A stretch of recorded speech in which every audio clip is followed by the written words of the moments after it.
Today we're going to hear from another podcaster who's doing much the same that we are for Christian school and other private school leaders. Let's hear from Mark today. The Christian Principles Podcast is brought to you in partnership with the Herzog Foundation. But bear in mind, the views and opinions expressed here are those of the hosts and not necessarily of the Herzog Foundation.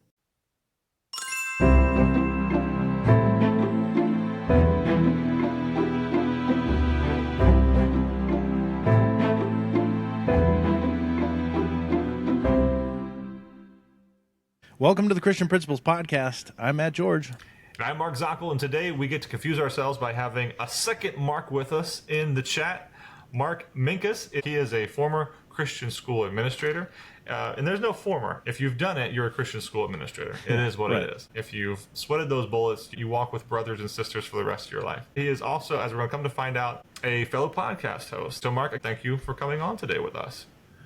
Yeah, thanks for inviting me. I'm super excited to have this conversation. And yeah, you're right. Once you do it, you're kind of in it for life. Yeah.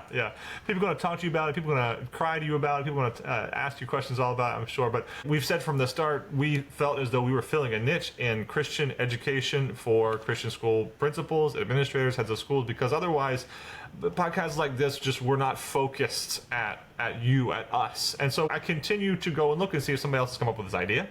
To see if there's something else, perhaps just a little bit larger than that niche, and that's where I happened to come across Mark. Now, interestingly enough, as I read through Mark's biography, there was a lot of things that Mark and I share in common besides just our name. So we're both married, multiple daughters. We both have led the Christian school formerly. There is an Ocean City, New Jersey in Mark's life, where there is an Ocean City, Maryland in my life. College football is an obsession for Mark, whereas football in general, and for the Ravens, but college football for me. And Matt's not so much of an obsession for you, Matt. It's a pastime. Yeah, it is. It's a pastime. I like it when they do well. Yeah. But, that's about where it ends. I see Mark is wearing a Callaway golf shirt. Callaway, if you want to represent us in our conversations, feel free to jump on and give us lots of money. I heard that Callaway was a leading investor in Topgolf, and now Topgolf is not doing as well as Callaway would have wished. But some of the more scary things, he says that Coke Zero is a favorite. Mark, is Coke Zero still a favorite of yours? Oh yeah, I'm not. My wife and I both actually. We're not coffee drinkers, and so for some reason, that's our thing. It became a thing at both schools that I worked at, and one was always nearby. Let's put it that way. Nice. I'm also a huge fan of the Zero drinks, the Coke Zero, the Pepsi One, the Cherry Dr. Pepper Zero, and I just can't imagine what those are doing to my insides right now. All of those very non-existent chemicals. Not going to worry about that. Too many other things to consider. I can't see it. It doesn't exist.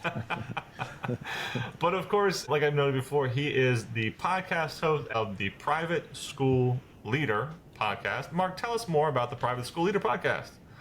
Yeah, so back in November of 2020, I always say some people during COVID, they started making sourdough bread or, got a dog. I decided I wanted to start a podcast, and the Lord put it on my heart in some ways similar to Mark and Matt here, that there's this need. I've heard a quote that says the person you're best equipped to serve is the person you used to be. And so I used to be a struggling administrator. I'll get into kind of my low point in a few minutes, but it's sort of like I turned it around with God's help and some strategies. And so I'm thinking, okay, similar to what you said, Mark, I looked out there and there wasn't really anything. A lot of it was sort of the expert of the week, some big picture, almost the vibe of going to a conference and some keynote kind of a vibe. Mm-hmm. And I thought, well, I need to be telling them how not to quit their job. Like, how do we get out of bed when we want to pull the covers up over our head?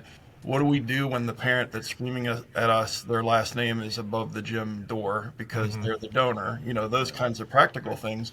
And so it actually took 2 years of 5 hours a week, just plugging away.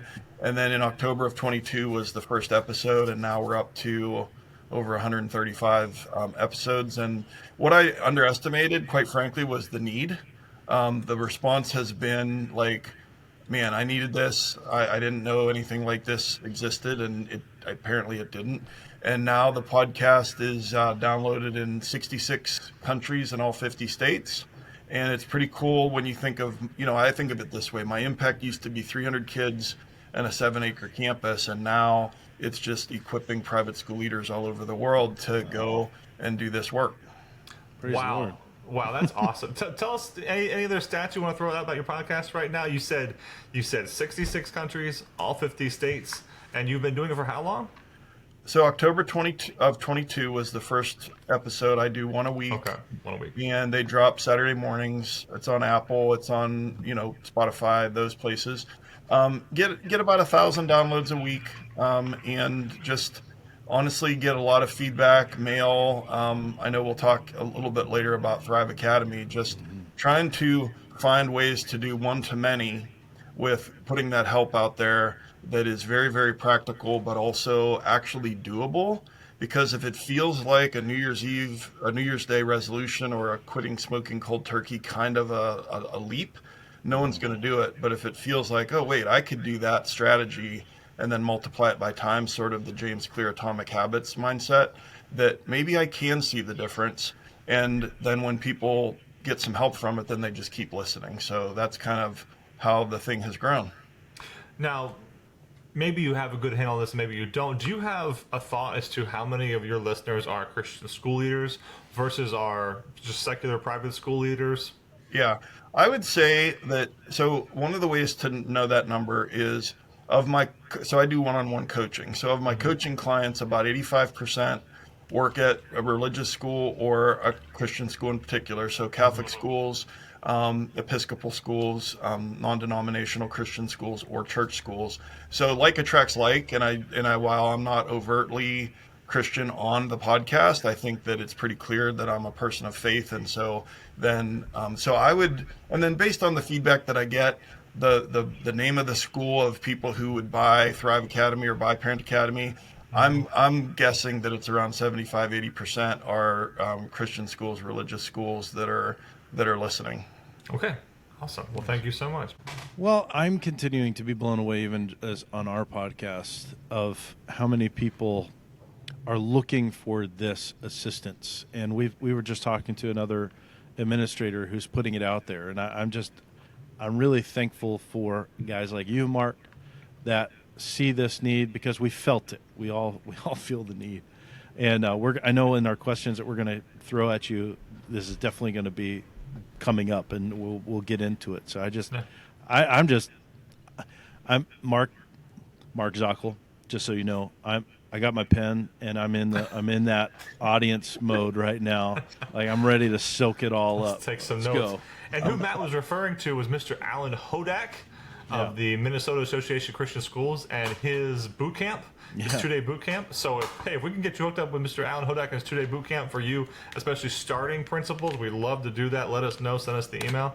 And between now and then, though, one of the things I also want to point out about something that Mark has mentioned is the alignment we have in seeing that rising tide float all boats and seeing the de-siloing of information concerning Christian school education in this time specifically, like in partnership with the Herzog Foundation, who wants to see Christian education flourish in the U.S. and really the world. And so let's take a moment here to pause and hear from the Herzog Foundation and what they can do to serve you and your school.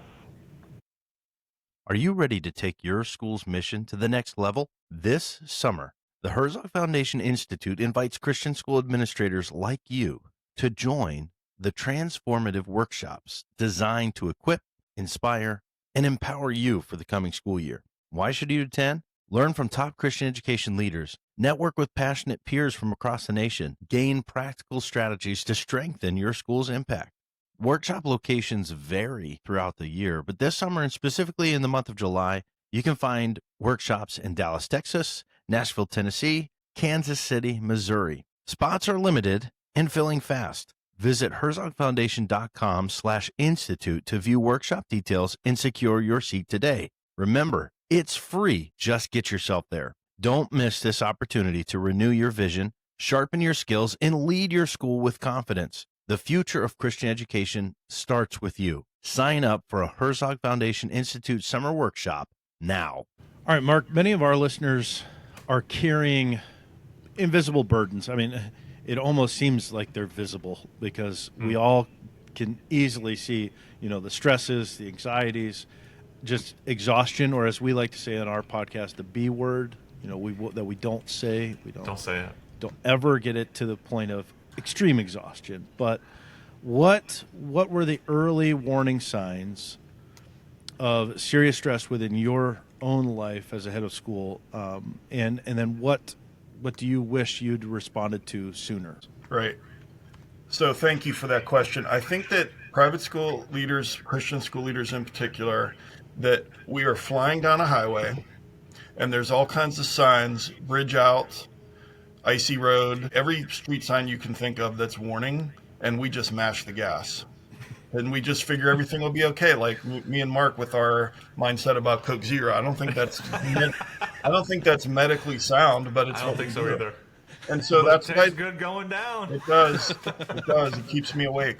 So for me, I'm flying down the road and I'm just doing all the things that I just thought, well, this is my life now. In the 90s, I started in 92. This is what it is. I didn't have anything to compare to. And kept going and kept outworking every problem and just kept grinding and doing all the things, all the late nights, coaching basketball with pneumonia. We all have these things that we did that are like, why on earth would I do that? And so for me, the low point was March 2010. I'm laying on the bathroom floor at my house. I'm asking my wife, can you please take me to the emergency room? Because for 2 days, I couldn't keep anything down. I had been throwing up. I thought I had the stomach flu. Well, we go to the hospital.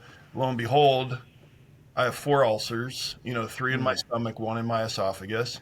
And the doctor says, do you have a stressful job? And it's like, okay. So the B word, and you can bleep it out later, but I think that one of the best definitions for burnout is it's the end state of chronic stress. Mm-hmm. And Christian school leaders, if you're listening to this, if you're watching this, you are experiencing chronic stress. And it's not a matter of how much, it's a matter of that you are. And it's not a matter of if you're careening towards burnout, it's a matter of when are you going to get there, and are you going to do something about it before your body pulls the emergency brake? Mm-hmm. Because your body will always pull the emergency brake. I have a coaching client. I don't know if either of you have ever heard of oral neuropathy. It's also called burning mouth syndrome. And it's like someone has spicy food in their mouth 100% of the time. And it's caused by stress. And the only way to get rid of it is to have a less stressful job. And so my point is that with my coaching clients, it shows up a whole bunch of different ways, but it shows up. And so I think that the other thing about us ignoring those warning signs that we need to just mention is that in America, we have this toxic hustle culture where entrepreneurs are glamorized. And Gary Vaynerchuk talks about starting your next business between 2 a.m. and 7 a.m., that's when you're going to find the time to do that. And it equates rest and sleep with laziness. I think that that's really, really toxic. Especially for the Christian, right? Right. And so if we think about it from an idol standpoint, an idol is something that replaces God. But, it could never be that my Christian school and my work at the Christian school could be an idol. And I would be like, are you sure? Are you sure you're sure? And I just wish that I had responded sooner. And for me, it was like extreme exhaustion and emotional numbness and disinterest at work and disinterest at home and like a brain fog and just kind of being, not with it. And, I wish I had responded sooner. But the last thing I'll say on this is that I was ashamed and embarrassed to talk to anybody about it. And I had no idea what to do about it. And I just, like I said, figured, I guess this is my life now. You just keep going. Yeah. I think about the Sabbath day and what God means for that to be for us. Which is why I interjected earlier with, Christians, just how inappropriate it would be for a Christian to, in the long run, not remember that about what God has created us to be and how He's created us to function. And that's I don't care, work harder. You know what the line from Animal Farm and the draft horse there. Like none of that. That's not represented. That's different. Yeah, I remember having a conversation with my teachers at orientation where I just wrote the word sleep on the board. And I'm like, you know what? We're not going to overlook this one this year. Like, you guys need this. It's a simple thing. But even we as administrators, I think we get to a point where we feel like perhaps we can't necessarily address that with our teachers. You know, they're responsible for their own physical well-being. Well, no, we have that responsibility too, which I think adds to our stressors as well. So yeah, definitely if we need to be paying attention to it for our teachers, all the more reason we need to be paying attention to it for ourselves. Mark, quick question for you as a follow-up to the first. When it will be by default a stressful job. Well, let's say I'm a CEO somewhere. I'm going to have stress there too. Let's say I'm working the lines as a lineman. I'm going to have stress there too. I'm a cafeteria lady in the same school. I got stress too. Mark, why is the stress of a Christian school administrator different stress, or what makes it different, or is it really not that much different, but it's just ever present? What would you say about that? So yeah, I have really strong feelings about this. So most of us came up through the classroom as educators. Then we became principals or heads of school. And so then this whole half of the teacher side, the curriculum side, the classroom management, coaching up teachers, we get that. But then there's this whole part of our job that we don't understand. Finance, facilities, fundraising, retention, recruitment, marketing, PR. But we're supposed to be able to do all of that stuff. That's the first thing. The second thing is how complex our job is, and also that we have clients and not customers. If customers go someplace else, okay, whatever, but it's like the stakes are high. We're working with children, and so parents are more anxious, in my opinion, in 2025 than they've ever been in my career, which started in 1991, okay? And when I would come home and vent to my wife or vent to my daughters, especially my middle daughter, Hannah, she would be like, well, Dad, just tell the parent no. And I'm like, you don't get it. We have to figure it out. It's like, do we do check-ins with this child, and then once a week an email and all of the things. And oh, by the way, while you're doing that, you can't throw your teachers under the bus. You want to have their backs. Yeah. You don't want to overpromise to the parent and then go to the teacher and say, hey, I need you to do this and this. And so I just think there's so many competing priorities. It's all wrapped in hopes and fears and anxieties, and we're supposed to get it right every time. We all get mugs, right? One of the mugs I got most recently was being a principal is like riding a bike, and the bike is on fire, and the street is on fire, and the world is on fire. That's what being a principal is like, something along those lines. And I kept that. I don't drink coffee, as we talked about earlier. It's Coke, but I kept that mug. That mug is still around me somewhere because I just, it does seem to be that way. But then I also try to balance it with, but the Lord has given me the strength I need to get through this in Him. So I have to keep focus on Him. And then there's that ever-present, even spiritual pull, that spiritual tug of He's strengthened me for the work at hand, but I need to take care of the body that He has strengthened me with to execute this plan. All right, Mark, well, you answered one of our original questions and a follow-up, and you did so well. Thank you so much for your thoughts there. Let's go to another question here. You created Thrive Academy. Tell us a little bit about Thrive Academy, but then can you walk us through a practical tool or framework from that program, from Thrive Academy, that's been very helpful for the coaching that you talk about doing? Yeah, I'm super excited to talk about this. So I mentioned the one-to-many, and it's like, so one-on-one coaching, I can only coach so many clients. So I thought, okay, if I took everything I learned in 33 years and put it into a digital online course that is asynchronous with watch a video, you got your guided notes, you've got your habit tracking calendars, this and that, then someone could do it at 9 p.m. in their pajamas on the couch, and it doesn't have to be you get on a plane and go to a conference, or that you show up live for a webinar that doesn't have a replay, or et cetera. And so Thrive Academy is a digital course, as I mentioned. It's got 7 teaching modules. There's a total of 39 lessons.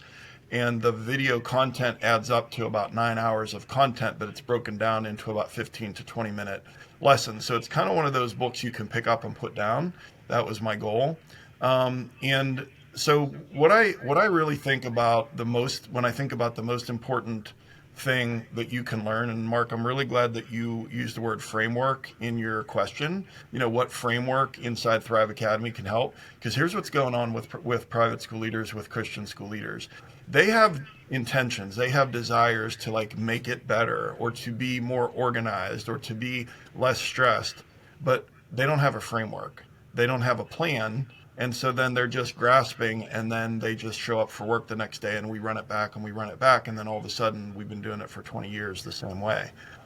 And so, my analogy is your hair's on fire while playing whack-a-mole with one hand and a fire extinguisher in the other hand. That's what it's like to be a Christian school leader. So here's the key word. If you're listening to this, I want you to capture this word, and that's margin.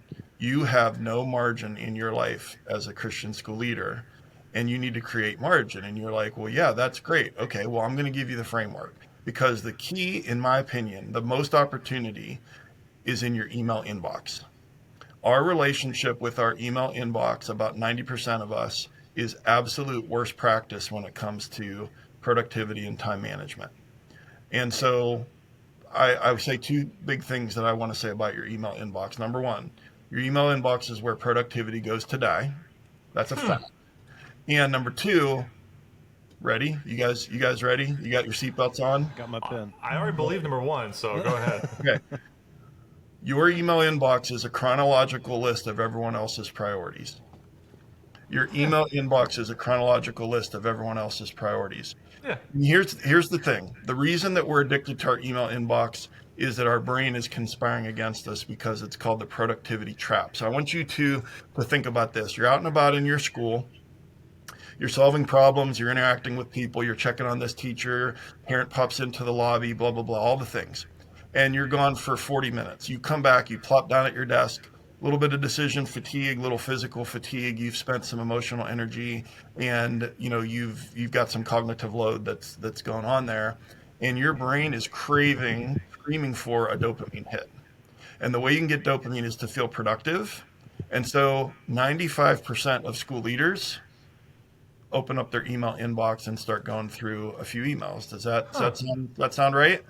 Okay. Yeah, absolutely. I get behind that. Sure. Okay. Now, here's the problem. Your brain doesn't know the difference between a high value task and a low value task, and you get the same dopamine hit if you do something really important or if you go through a few emails. So of course you're going to go through a few emails. And so then the framework, and I want you to suspend your disbelief for a minute, those of you that are listening, is that you're actually only going to check email 3 times a day. You're going to have a scheduled time mid-morning, a scheduled time mid-afternoon, and a scheduled time near the end of the day when you're going to check email, and then you're going to stay out of your email inbox the other times. So think about it. If you're only doing email, you can get so much more done because you get into flow and so on and so forth. And I get it. I did it for 33 years. I know all about interruptions, and I know all about Mike Tyson said that everyone has a plan until they get punched in the mouth, right? Okay. That's another thing we could get on your mugs, Mark, about school principles. But here's my point. We need to create friction between you and your email inbox while you build self-discipline to stay out of your email inbox. So I'll give you a quick example. My wife knows that I love Oreos. I don't know why she keeps buying Oreos. Probably because she loves me, all right? Party-sized thing of Oreos shows up. It's on the table, and so every time I walk through the kitchen, then I was eating 3 Oreos every time. And what I wanted to do was to eat 3 Oreos per day, okay? Now, the good timing is that we had just cleaned out our Tupperware cupboard, which is that could be a whole episode. Absolutely. Yeah. But so the next time, so a week later, she bring another party-sized Oreos, okay? And I'm like, okay, put it inside the cupboard. It's 18 inches above where it was sitting the week before. But that pause was all I needed. The friction was all I needed to eat 3 Oreos a day instead of 3 every time I walk through. We know about creating friction. Okay. So how do I do that with my email inbox? I'll tell you real quick. Two strategies. Number one, I'm going to put Matt and Mark on the spot. When you push the button and your phone lights up, how many swipes to get to your school email icon? That's a good question. Pass my password. It's one. It's password, and I got my Outlook app, and boom, I'm there. Okay. Probably. Okay. Yeah. So when I coach people, I ask them to move it at least one swipe, but preferably two swipes. And anecdotally, clients who move their email icon two swipes are checking it 80 to 85% less often outside of school hours just by doing that one thing. In fact, I have a client named Kim in Iowa at a Christian school, and she, because she's super smart, replaced the spot on her phone where the icon was for school with her Bible app. Yeah. And then Absolutely. she's out playing catch with her son in the yard, whatever. And every time she looks at her phone, there's Bible verses on her phone because her thumb was hitting it without even thinking. Yeah. And she was in and out of it great. all day. The second strategy, real quick, is that everyone has either a Google Chrome icon at the bottom of their screen, or Safari or Firefox, whatever your system is. So let's say it's Google Chrome. You hover over that, a thing pops. You right click. It says New Window. You open a new window. All right, now there's two little squares at the bottom of your screen. You open only your email inside that square, the new window. You go into the one with all the tabs open and you close your email, because we know the parentheses, we know how many, we know what that number was the last time we looked, okay? But we're creating friction. We're putting the Oreos in the Tupperware cupboard, and you will find with those two steps that you'll check email way less often, and you'll be more likely to stick to your times. And then the last thing is don't feed the beast, which is then you have to talk to your staff about, well, yeah, I'll get back to you, because you've been feeding the beast and lowering their resilience. Because when you respond at any time of day or night, I call that feeding the beast. That's what they're going to expect from you forever. So there's multiple positive layers, and that's one strategy in one module of Thrive Academy. But you need a framework to latch onto so that you can actually do it rather than have good intentions that don't happen. Oh, Matt doesn't need any help not answering his emails or texts. So, was gonna Matt, say, you are allowed to listen I to feel this. like but for I the feel like rest I'm of doing us- pretty good in this one. Good for you. Good for you, Matt. But I don't know if it's a strength or a weakness there, buddy. Well, But no, I appreciate that though, Mark. Serious. Yes, absolutely. The big thing definitely, and I don't know if you've seen or read the book Eat That Frog. Yes. But that's kind of the thing that came for me is, that quick dopamine hit of, oh sweet, I don't have any unread emails. Like, yes, I've conquered something. But in the reality, like I know when I'm accessing my email, I'm accessing it because I've got to write that email to a parent that I don't want to write. and so I make myself feel better rather than actually doing the thing I have to get done. Yep. I'll also say that my inbox was a place of the first physical stress I remember coming from the job was opening my inbox because of what I was receiving from certain persons. I didn't have that same physical stress related like attack. I say it's not. I don't know what a panic attack is. I haven't felt one of those before. But whatever it is on the way to a panic attack, or whatever it is on the way to a stress-induced whatever, that was my first pang of it in my chest, is when I would open my inbox, and it stuck with me and is even there a little bit now in a place of being removed from that position. And that was eye-opening to me. And hearing you say this, I should have heard this far earlier. Yeah, it's not even opening the email. You just see that you got an email from that person, Yes. and you're automatically Absolutely. in that place. Oh, yeah. Absolutely. And, It could be and the praise, one thing I want to add, Mark, is you talked about this low-level stress that's just under the surface, okay? That is there because cortisol and adrenaline is being pumped into your brain because of that stress. And I encourage both of you and all of your listeners at some point, just Google long-term cortisol impact on the body, and then ask yourself some hard questions. Is it like long-term Coke Zero impact on the body? Because I don't think I want. Listen, we are choosing to reject one part of our reality and replace it with our own reality. That is awesome. This is not a one size fits all. Thank you, Mark. You know, Mark, I really think this is one podcast has become two. Yeah, so at it some definitely point, has. We're definitely going to have to record a few things differently. But thank you so much for coming on, for being with us. Mark, obviously through this conversation, or I should maybe say these conversations, you have definitely, to our listeners, become somebody that we want to hear from a lot. So how can our listeners connect with you? Thank you for asking that, Matt. So as far as the podcast, and I try and keep it practical and similar to what Matt and Mark here are doing. And so just wherever you listen to podcasts, just look up the Private School Leader podcast.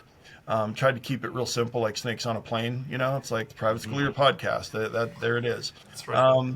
And then as far as the website, theprivateschoolleader.com, and then with Thrive in particular, privateschoolleader.com/thrive. But if you go to the website, it'll all be there across the top. And there's a parent academy there too that also has PDs for teachers. And so there's some stuff there that is just the practical, where the rubber meets the road. How do I do this? And to Mark's point, it's like, we all know this stuff, but how do we do it? That's really my passion, is to get people to take action and to latch onto a framework and do little things that multiplied by time will make a big difference. So Private School Leader podcast, wherever you listen to podcasts, and the privateschoolleader.com. Check out the website, and there's a lot of resources there for you. Awesome. All right, Mark. Well, thank you so much again for coming on. Once again, we're happy to build this community. And your time has been a blessing to share with our listeners. And you'll be hearing from us in the future, I'm sure. Awesome. Absolutely. Well, listen, I appreciate what you two are doing. We found a need, and we're trying to, in our spare time, quote unquote spare time, meet that need. So keep up the good work, and I'll be praying for you and your podcast. And thanks again for having me on. Thank you, Mark. Appreciate you, Mark. All right. Have a good one, Mark. Bye-bye. It is time for the Christian Administrator Spotlight. And for this episode, we're going to shout out Chris Hobbs. All right, Chris Hobbs. He is the head of school at Indian Rocks Christian School there in Florida, way down there in Largo, Florida. And Mr. Hobbs, we've noted Dr. Hobbs before on this episode as one that you should reach out to and find more about because of his social media being exceptionally positive. So you can see the YouTube short we made about him and what it is that he does down at Indian Rocks. And we are excited to have made his acquaintance. And then we're going to be hearing from Dr. Hobbs in a little bit when he comes on the podcast as a guest. Get some of that positivity coming in this way. Dr. Hobbs is the son of a Mr. and Mrs. Hobbs who I was able to work with at Seaside Christian Academy. And what a wonderful legacy that family has, including this head of school at Indian Rocks, a school that is self-claimed to have the largest social media following for a Christian school, which I suppose we can find that out, but we'll talk about that when it comes on. But I'm gonna go ahead and pray for you now, Dr. Hobbs, and we will go to the Lord and seek His face concerning you and your ministry there. Father in heaven, thank you for those around us whose glasses are continually full. We know that all of our glasses are continually full because we have your Savior, our Savior, your Son, Jesus Christ. May we, as needed, remind ourselves of the same, and we thank you for your servants who are able to do so. You have empowered to do so with their personality and the way they move about their lives so uniquely.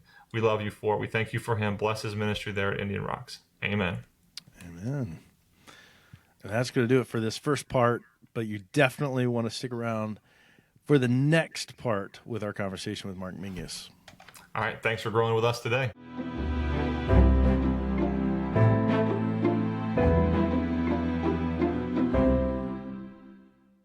Before you go, please be sure to hit that follow button on Apple Podcasts or Spotify. Also, on Spotify, be sure to tap the star icon near the top and select the number of stars you'd like to give us. We'd be so grateful for 5. On Apple Podcasts, scroll down to the ratings and review section and then tap write a review to share your thoughts of the podcast. Thank you.